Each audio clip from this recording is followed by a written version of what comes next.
Joining us now is Fred Guttenberg. His 14-year-old daughter, Jamie, was killed in the Parkland shooting. He is a senior advisor to the Brady PAC, a gun violence prevention organization. He is also the author of the upcoming book, American Carnage, Shattering the Myths That Fuel Gun Violence.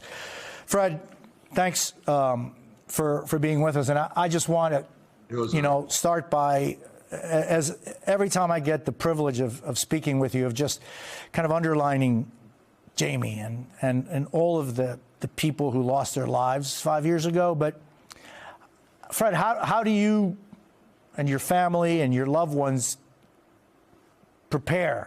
deal with tomorrow?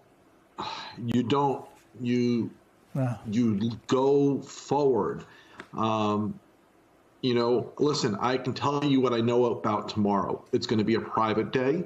It will be spent at the cemetery most of the day with Jamie and whoever comes to visit.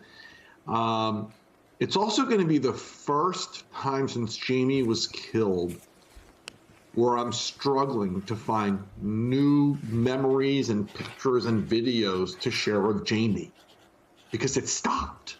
There are no new.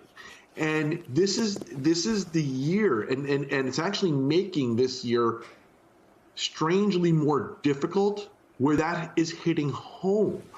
I got up this morning, Jose, at about 5 a.m. to start going through the same files on my computer that I've gone through a whole load of times, looking for a picture that maybe I've missed, that I haven't been able to share yet. It all just stopped. But we have to go forward. Yeah, and, I think she'd be 19 today. So much light, so much good, so much greatness. Just like you can't find pictures, there's so much good, so much laughter, so much that she no doubt would have contributed not only to your family, but to the world. And how well, I know that, and I want to talk about your book, and I want to talk about the efforts that you have undertaken. And tell me a little bit about, is there any hope in your mind going forward that you can see some light? Yes, there is. Listen, and I appreciate your comments on Jamie, because she was the energy in every room she went into.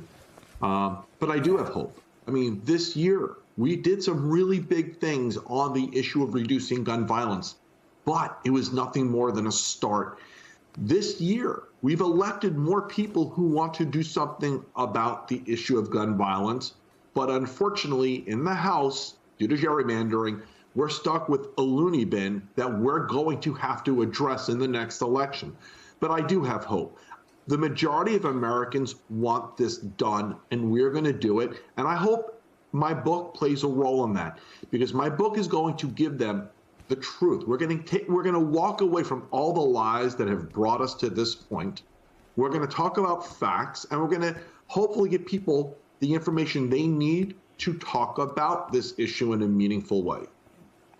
Yeah, and when that book is out, I want to talk about it with you at length. For sure. If you'd be so kind to come back. Yeah. What about, I'm thinking, there is no, that I've seen, Parkland Memorial.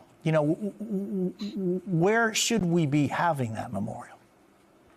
Well, listen, there's a lot of great people working on that right now, including a couple of Parkland parents and members of the community. I'm not involved in that process. There is an effort to build a memorial outside of the school, and I believe they have land secured in the Heron Bay area, which will be really important when they do finally get that done. I still am not sure what they're going to do on the school property where the building currently still stands, but listen, really good people are working on all of that, and I respect they'll make the right decisions. Yeah, Fred, that you couldn't find any new pictures, man. It's tough. But you know what I can do, Jose? We can keep on doing things that Jamie would have wanted us to do. And so my wife and I, Jamie was obsessed with her dogs. Our dogs were a huge part of our healing. And through our foundation, Orange Ribbons for Jamie, we started a new initiative, Paws of Love, where we're giving companion dogs, plus the entire first year, everything needed to families affected by gun violence. And just go to our website, orangeribbonsforjamie.org, to learn more about it. But this is how Jamie continues to live.